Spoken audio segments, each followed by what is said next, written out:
Welcome back to Dukascopy TV. I'm Elaine Stenson. I'm joined in the studio now by Dougal Thomson, who's Director of Communications with the International Publishers Association here in Geneva. He's joining me now to look at the Swiss referendum result and how it affects Switzerland's relationship with the single market. Dougal, you're very welcome. Hi, Elaine. So we just had a referendum here in Switzerland.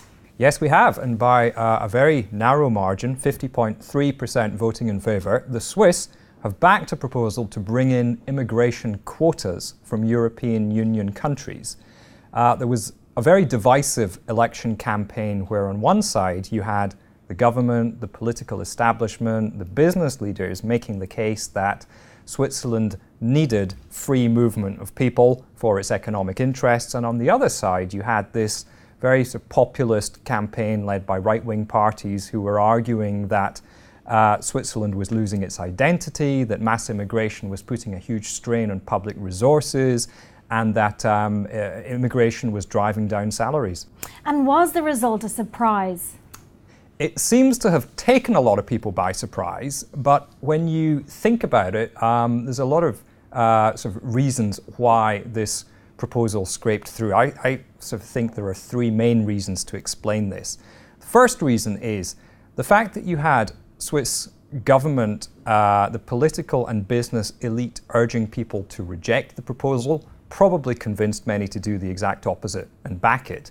Bear in mind that Switzerland has had its fair share of scandals in recent years, and people here are pretty cheesed off with the establishment. The second reason is that there genuinely are a lot of foreigners in Switzerland. 25% of the people who live here aren't Swiss, and added to that, the roads are congested every day with people like me who live across the border in France and who drive into Switzerland. And then finally, this issue of whether mass immigration is out of control, this isn't unique to Switzerland. This is a live topical issue across all of Europe. And to illustrate my point, I've sent you some examples of recent British newspaper front pages where you can see exactly the sort of rhetoric that is being used. Stop the migrant invasion, keep out, Britain is full up, and they've stolen all our jobs. So I mean, this is not a Swiss issue. This is a pan-European issue. So what happens next? Well, the referendum result means that the Swiss government has got 3 years to bring in a new immigration system. And the only way that they could do that would be by renegotiating the agreement that they have with the EU about the free movement of people. And how are the EU likely to view an attempt to renegotiate the agreement that does allow the free movement of people?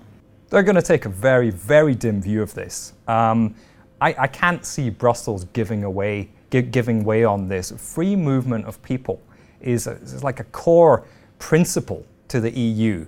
And they've recently had to remind the UK about this.